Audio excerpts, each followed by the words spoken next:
ونسألك خير هذا اليوم وخير ما فيه وخير بعده ونعوذ بك من شر هذا اليوم وشر ما فيه وشر بعده. Amin ya rabbal alamin. Sallallahu ala sayyidina Muhammad. Baik jemaah subuh yang diberkahi Allah, insyaallah kita akan membahas fawaidudz zikri ijmalan, faedah-faedah daripada zikir secara umum. Di kitab ini disebutkan sekitar 42 faedah zikir. Sebenarnya sebelum beliau sudah ada imam salafi tapi sufi, namanya Ibnu Qayyim al-Jauziyah, nulis kitab Al-Wabilus Shayyib, menyebutkan lebih dari 40 faedah zikir. Yang ini versi Syekh Abdul Qadir Isa. Maka untuk beliau, mari kita kirimkan surah Al-Fatihah. Semoga beliau diberkahi di alam sana.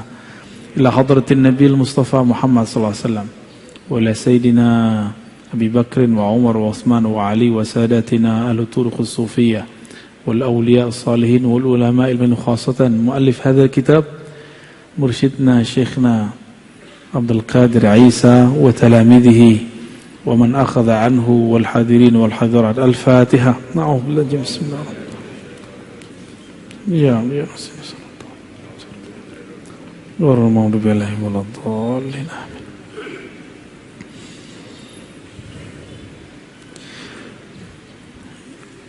Ini nomor-nomor nanti kita jelasin ya. Faedah zikir yang pertama disebutkan dalam hadis yang sahih riwayat Imam Muslim bahwa setiap orang berzikir akan dikerubungi malaikat. Satu, diliputi rahmah. Rahmah artinya kasih sayang. Itu sebabnya ahli zikir disayangi makhluk di langit dan di bumi. Itu sebabnya ahli zikir tiba-tiba orang sayang aja sama dia. Ya.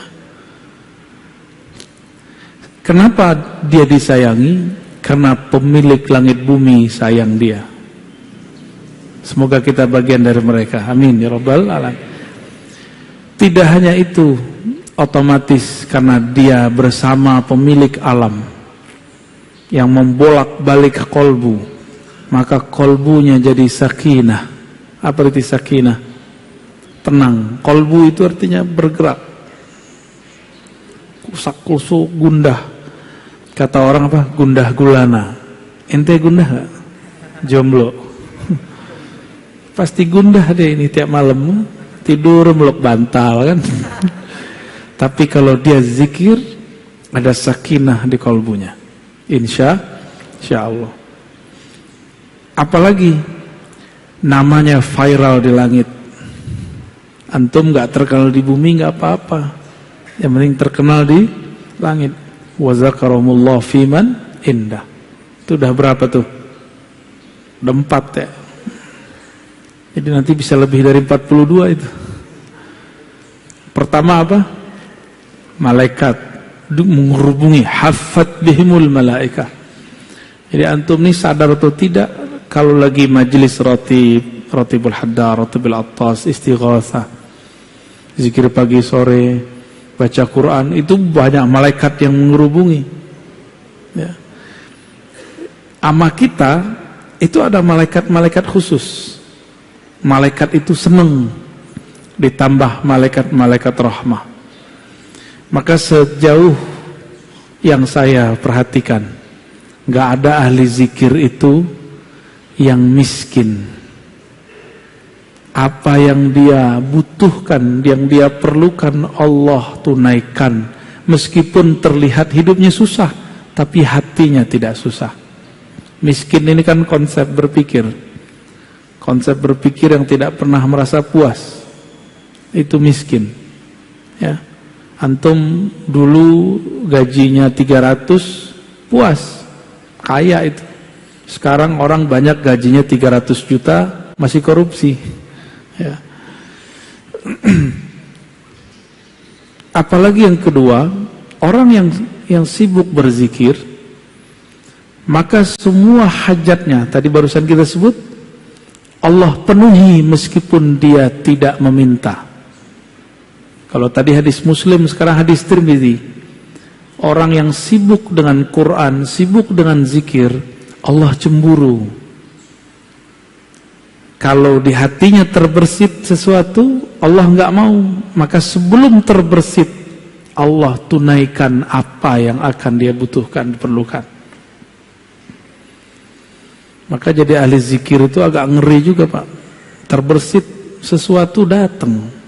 Tapi kalau antum zikir kayaknya belum ya. Gawat, Pak, kalau sudah masuk zikir dalam kolbu, Allah senang. Allah kalau udah senang, apa aja mau kita dikasih.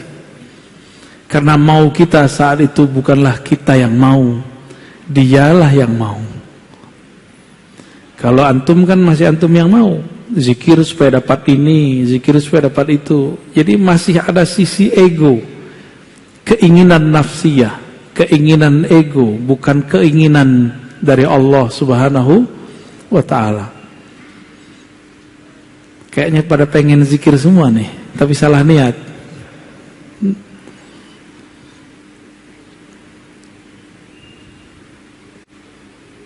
Ini banyak terjadi pada ulama-ulama terdahulu sampai hari ini. Jadi sampai hari ini tidak sedikit ahli-ahli zikir, apa yang terbersit di hatinya Allah kasih. Lalu Allah menyebut dalam hadis Imam Ahmad, Imam Baihaqi dan Ibnu Hibban dengan riwayat yang sahih bahwa ahli zikir itu disebut ahlul karam. Apa arti karam? Karam, al-karami, karim. Apa artinya? Pemurah, mulia, ya. Allah Subhanahu wa ta'ala mengatakan, saya'lamu ahlul jam'il yawm man ahlul karam. Pada hari kiamat akan dikenal siapa yang disebut ahlul karam. Faqila wa man ahlul karami ya Rasulullah. Wahai baginda Rasul, siapakah yang disebut orang-orang yang pemurah? Nabi mengatakan, ahlu majalis dzikri fil masajid. Orang-orang yang suka berzikir di masjid, masjid. Inilah dalil kita nanti ada masanya akan menghidupkan majelis zikir. Selain majelis taklim, ini kan taklim. Nanti ada masa kalau sudah muncul halnya, kita nanti zikir bersama-sama di masjid. Insya Allah, ya. Sekarang ngaji-ngaji aja dulu ya, biar mantep dulu, jangan zikir dulu.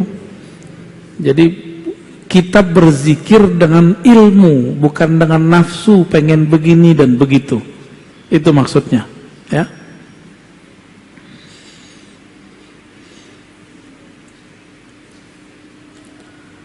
Kalau tadi yang pertama, orang yang berzikir, malaikat mengerubungi. Itu malaikat rahmat di bumi. Ada malaikat-malaikat muqarrabin di langit. Mereka berbangga-bangga. Bukan mereka ya, Allah yang membanggakan kita di hadapan mereka. Satu kali Sayyidina Nabi SAW kharaja ala halaqatin, keluar ke suatu halaqah yang ada di masjid. Nabi nggak pernah suruh buat halaqah, Nabi nggak pernah suruh buat zikir, tapi sahabat inisiatif buat halaqah, lingkaran zikir, lalu mereka berzikir dengan pimpinan seseorang. Nabi keluar, Nabi tanya, ma ajlasakum, apa yang membuat kamu duduk bermajelis berhalaqah? Lalu mereka mengatakan, jalasna nazkurullah wa nahmaduh. Kami duduk ya Rasulullah untuk berzikir dan memujinya. Berzikir dan memujinya. Faqal atani Jibril. Di riwayat Muslim ini diulang sampai 3 kali. Allah, demi Allah, apakah untuk itu kalian zikir? Untuk itu kalian duduk berkumpul? Lalu mereka merasa ketakutan. Jadi mereka ini buat inisiatif majelis zikir di zaman Nabi. Dicecar pertanyaan 3 kali oleh Rasulullah. Perasaannya gimana itu Pak? Khawatir dituduh sesat. Lalu Nabi mengatakan, bukanlah aku ingin menyalahkan kalian, tapi aku ingin memastikan kalian ngapain. Karena di langit lagi rame. Atani Jibril mengabarkan kepadaku, di langit lagi rame. Kenapa? Innallaha yubahi bikumul malaikata. Allah membangga-banggakan nama-nama kalian di hadapan malaikat-malaikat muqarrabin. Jadi orang-orang yang suka membuat majelis zikir masyhur dia di langit. Maka dulu siapa? Almarhum Ustadz Arifin Ilham, almarhum Ustadz Fulan, udah banyak dari dulu. Itu namanya diharumkan. Tapi kalau sekedar nama harum, kalau nggak rajin zikir nggak harum lagi. Maka harus mengenal jalur pintas, harus kenal siapa yang dizikirkan. Seandainya Allah tidak menyebut nama kita lagi di hadapan mereka, Allah masih menyimpan sirnya dalam ilmunya. Ya. Jadi lebih tinggi ma'rifat. Zikir itu ada 2. Zikir menyebut, zikir mengingat. Nah, mengingat itu mesti ma'rifatullah, kenal Allah Subhanahu wa ta'ala. Kalau zikir menyebut rata-rata cuma cari pahala. Ya, kebanyakan begitu. Tapi berkah juga. Ya. Kurang bukti apa Pak? Ustadz Arifin itu, ya. Ustadz siapa lagi yang mengajarkan zikir di Betawi? Saya dengar dulu ada Kiai Benyamin, masih aktif ya. Itu buat majelis Hizib Bahar ya. Rame orang zikir. Habib kita buat majelis Ratibul Haddad, Ratibul Attas. Allah ramaikan. Allah yang meramaikan, bukan dia.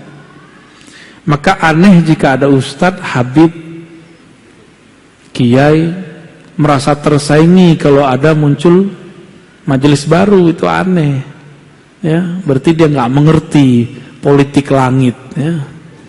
Nggak ngerti dia, orang begini jahil billah. Dia cuma berzikir ingin cari makan. Zikir bukan cari makan, zikir mau cari ridha Allah Subhanahu wa ta'ala.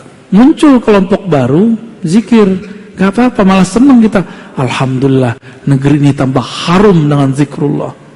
Begitu seharusnya, bukan malah merasa tersaingi. Kita itu marah kalau ada yang membid'ahkan, ya, satu suara dong. Jangan kayak teman saya di seberang sana, datang, adik kelasnya datang, buat majelis, diperintahkan guru, apa kata dia? Lu lapor sama gua. Urusan apa? Ya, ini wilayah gua. Siapa yang punya wilayah? Yang punya wilayah kan Allah Subhanahu. Tapi memang kalau kita ngajar di suatu tempat ini adab. Ada guru tua di sana, kita silaturahim. Tapi seandainya enggak, kita nih orang tuanya, kalau tadi orang mudanya. Kita nih orang tua di sana. Ada anak muda baru buat majelis zikir, mereka enggak silaturahim, enggak apa-apa. Justru kita katakan, ya Allah, Engkau akhirnya meringankan beban-beban tugasku. Begitu seharusnya, ya. Emang mimpin zikir menurut antum enak? Hah?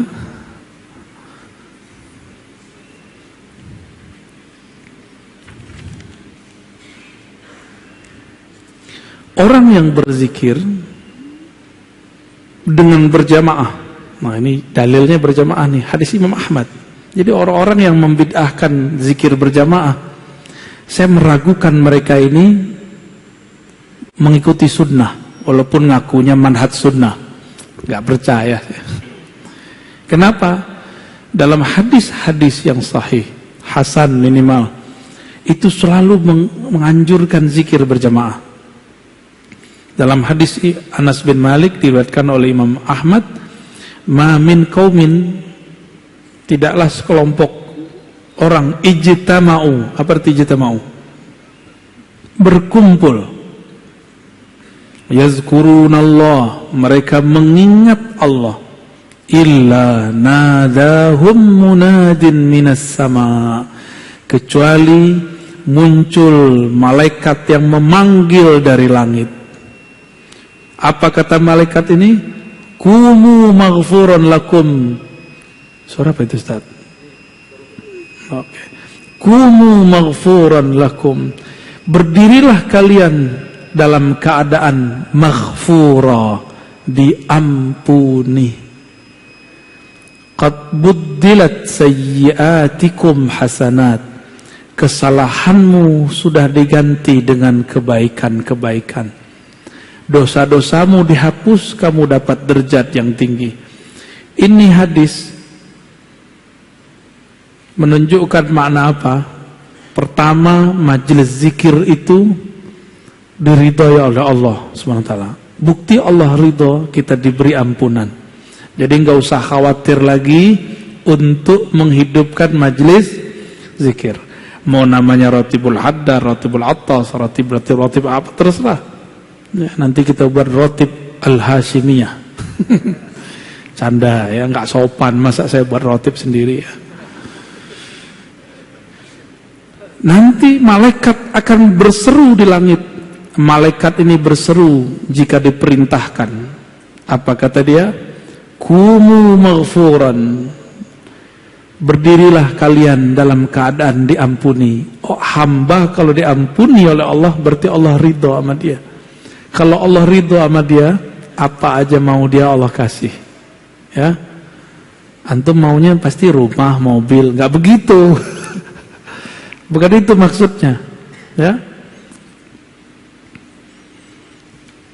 Nah, maka di sini faedah zikirnya adalah orang yang berkumpul bermajelis zikir diampuni. Dan yang kedua, diganti dosa-dosanya menjadi kebaikan-kebaikan. Kita ini kan nggak ada yang nggak berdosa. Ada di sini yang nggak dosa.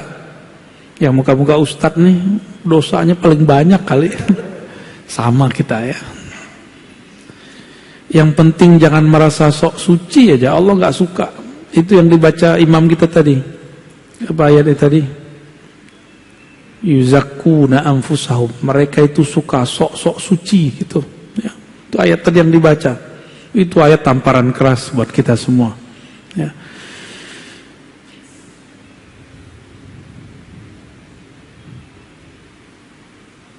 Terjadi dialog antara sahabat dan Nabi. Kana Salman fi isabatin yadhkuruna Allah. Satu kali Salman Al-Farisi. Salman ini orang Persia Iran. Beliau umurnya di atas 200 tahun. Masih hidup, masih seger. Kalau di riwayat Imam Zahabi 250 atau 350. Kayaknya 300 agak ribet mikirinnya ya. Mungkin 200 kali. Saya punya guru paling tua, udah meninggal 120 tahun kalau nggak salah. Masih seger. Nggak tahu tuh Buya Syar'i apa? Ya, itu berapa umurnya tuh? Ya, tua sekali tuh. Orang cuma pengen minta doa beliau aja. Orang mana tuh beliau? Comas ya. Ya semoga Allah berkahi beliau. Ketika Salman dan para sahabat berkumpul yazkurunallah, hadis Imam Ahmad dan Hakim. Marran Nabi sallallahu alaihi wasallam fakaffu. Nabi mengunjungi mereka lalu mereka tiba-tiba berhenti berzikir. Faqala ma kuntum taqulun. Kenapa kalian berhenti zikir? Qulna nazkurullah. Kami hanya nyebut-nyebut Allah wahai Rasulullah.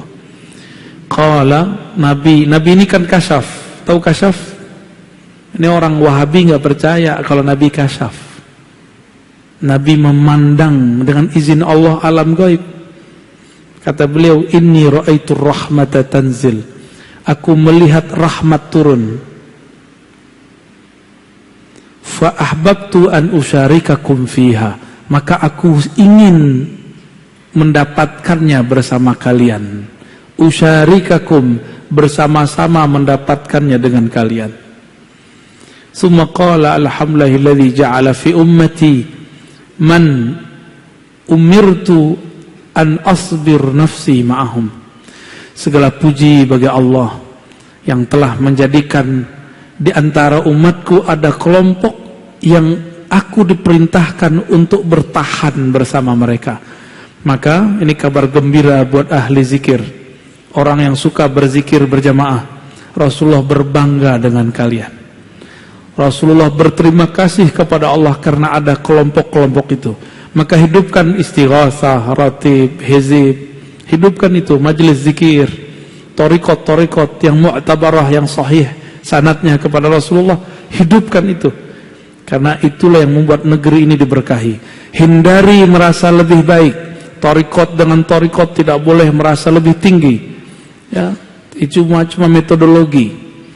Maka torikot yang sesat, yang merasa dirinya lebih hebat daripada kelompok yang lain, ya, boleh merasa torikot kita bagus, tapi tidak boleh merasa lebih baik dalam artian lebih sahih, lebih benar, yang lain nggak benar. Nah, itu bid'ah itu, ya. Ibnu Qayyim menyebutkan 100 macam zikir, ya, lebih. Pertama, manfaat zikir, ya, annahu yutridu syaitan wa yuqmi'uhu wa yuksiruh. Orang kalau berzikir maka syaitan tertolak, ya. Jadi kenapa kita ini kesetanan? Karena kurang zikir. Jadi kalau antum melihat ada orang zikir terus begitu, itu bukan kesurupan. Itu namanya hal, apa namanya? Atau wujdan. Dia berteriak lagi zikir, itu bukan kesetanan. Atau antum melihat ada orang zikir keras, la ilaha illallah, itu nggak apa-apa. Itu hal yang terjadi sama dia. Cuma kalau saya senangnya sekarang zikirnya lembut. Kalau dulu masa masih muda banget, sekarang muda biasa. Dulu masih muda sekali, saya senang zikir keras. Bahkan kami seminggu itu ada 3 kali majelis zikir keras. La ilaha illallah, begitu. Kepalanya udah kemana-mana itu. Ada kawan kita yang sudah guling-guling, nangis menyebut nama Allah, Allah, Allah. Itu rindu kepada Allah Subhanahu wa ta'ala. Nggak apa-apa itu. Cuma jangan di tempat yang orang belum mengerti tentang itu. Kayak di masjid ini kan belum terbiasa. Ini kan masjidnya masjid mu'alaf juga nih.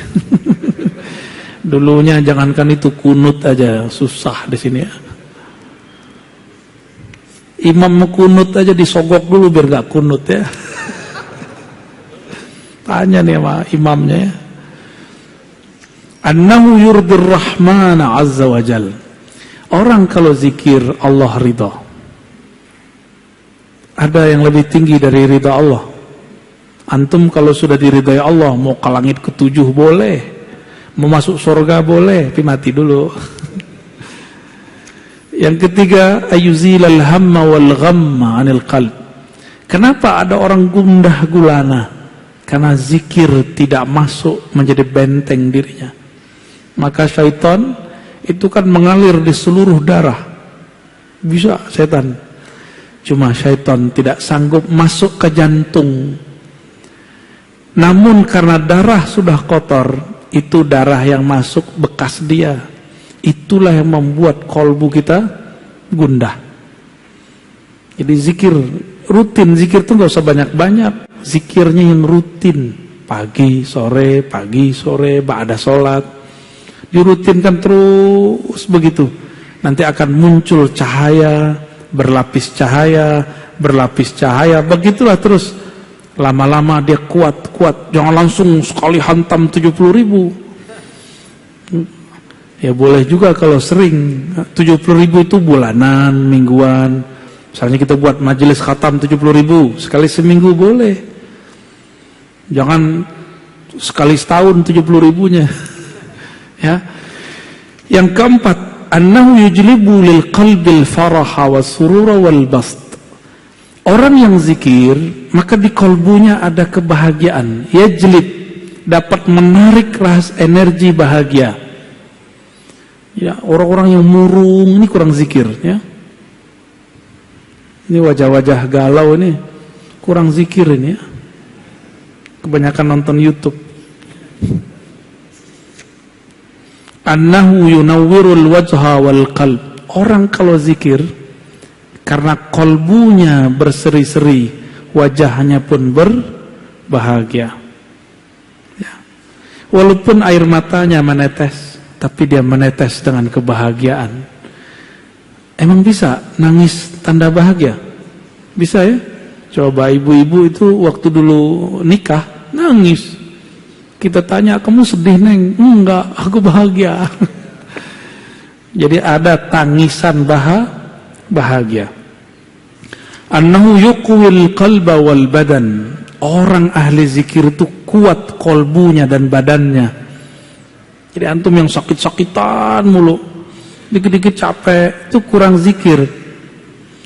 Karena kalau zikir, kolbunya tenang. Orang kalau zikir, kolbunya tenang. Kalau kolbunya tenang, maka badannya akan stabil, imunnya oke. Ya. Ini kesukaan antum nih ya. Zikir itu menarik rezeki. Annahu yajlibur rizqa.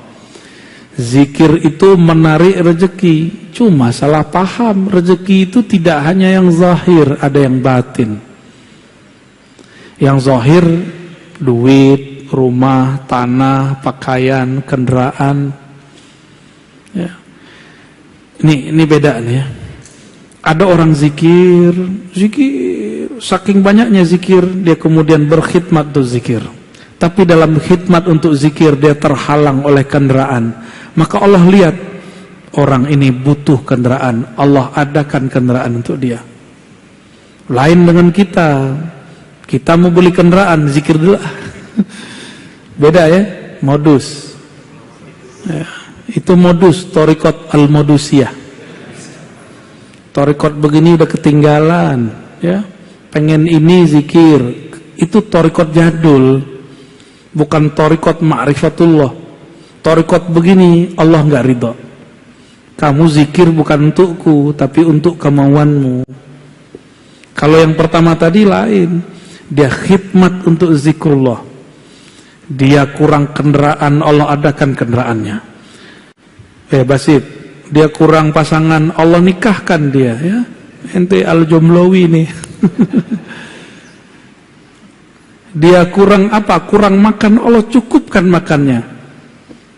Itu kalau sudah khidmat. Ya. Dompetnya kurang tebal, Allah tebalkan dompetnya. Tapi jangan dimulai dari dompet. Dompet tipis nih, zikirullah. Ini beda, ya. Jadi orang ahli zikir ini nggak pantas mikirin mobil, nggak pantas. Orang ahli zikir nggak layak, nggak patut dia mikirin rumah, nggak patut. Orang ahli zikir nggak seyogyanya dia membicarakan dompet, nggak seyogyanya dia ngurus-ngurusan begitu. Allah yang urus, jamaah yang urus nanti. Allah ilhamkan kepada jamaah, jamaah ngomong. Disinilah ahli zikir diuji. Nanti antum yang khidmat zikir, ujiannya cuma dengerin aneh. Kita rajin zikir nih, buat majelis zikir. Allah ilhamkan seorang kaya, dia ngomong, Ustadz, Kiai, Buya, nanti kalau saya dapat rezeki, saya beliin rumah dan mobil. Nah, nanti begitu. Itu ujian. Allah sengaja tes case. Ditesnya orang, dia ahli zikir atau pengen sesuatu dalam zikirnya. Kalau dia ahli zikir, dia cuek aja. Kita digombalin orang. Ya. Orang kalau susah kan ngomong begitu. Tapi kalau udah punya, eman juga nih duit. Masa dibagi-bagi sama orang, dia kan kerja ngapa-ngapain. Yang kerja aku, si Ustadz cuma doa-doa doang. Gak usah lah, amplop aja lah 500. Ya salam. Minta kaya, ngasih amplop ustadznya segitu kan. Doanya minta dunia akhirat. Itu kejadian. Si ustadz berubahkah niatnya? Apakah dia tadinya yang berharap kepada Allah, sekarang berharap kepada makhluk Allah? Tuh, tipis-tipis. Kalau lagi zikir yang kebayang amplop, nah, orang kaya. Atau ketika zikir teringat Allah yang maha memberi zikir. Kalau matahari terbit, purnama pun tidak terlihat, bintang-bintang hilang. Allah itu pencipta sang surya, dan dia tidak pernah terbenam. Dia selalu bercahaya. Seharusnya dia tidak tertutup oleh awan-awan tadi. Itu kan awan tuh yang datang.